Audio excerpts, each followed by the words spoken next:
যাই দেখি বড় বড় দেখছি, জিজ্ঞেস করলাম এত বড় ডেক কেন? বলে হুজুর এরা প্রত্যেক জুমাতে নামাজে খাবার খাওয়া। আমি বললাম ভাই ভাই ভাবছিলাম আমাদের খাবারের দেখছি বুঝি এনাই শরীর সম্বোধন যে আর খুশিতেই আছে, এখন দেখি না খাবারের দেখছি এদেশেও আছে। আমি বললাম তারা খাবার খায় তারা বেদাতি হয় নাই? বলে না এরা বেদাতি হয় নাই, যত বেদাতি খায় আমরা হয়ে গেছি। ভালো করে শুনে রাখবে, মানুষকে খাওয়াবেন, মিলাদুন নবীর মাহফিলে তারাও খাওয়াবেন, বাড়িতে মিলাদ করে তারাও খাওয়াবেন, ফাতিহা দিয়ে মানুষের জন্য দোয়া করে তারাও খাওয়াবেন, কুরআন খতম দিয়ে তারাও খাওয়াবেন, পারলে জিলাপি খাওয়াবেন, খেজুর খাওয়াবেন, মিষ্টি খাওয়াবেন, বিরিয়ানি খাওয়াবেন, যার যেটা সামর্থ্য আছে সেটা খাওয়াবেন।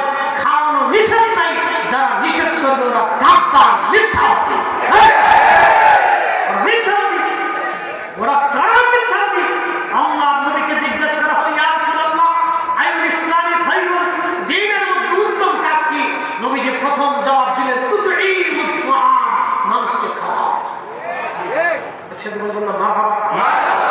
আরো জোরে বলেন, আরো জোরে। আমাদের মাহফিলগুলিতে তাবারক হয় কি হয় না? বহু মাহফিল তাবারক হয় না। জিজ্ঞেস করি তাবারক কেন করেন?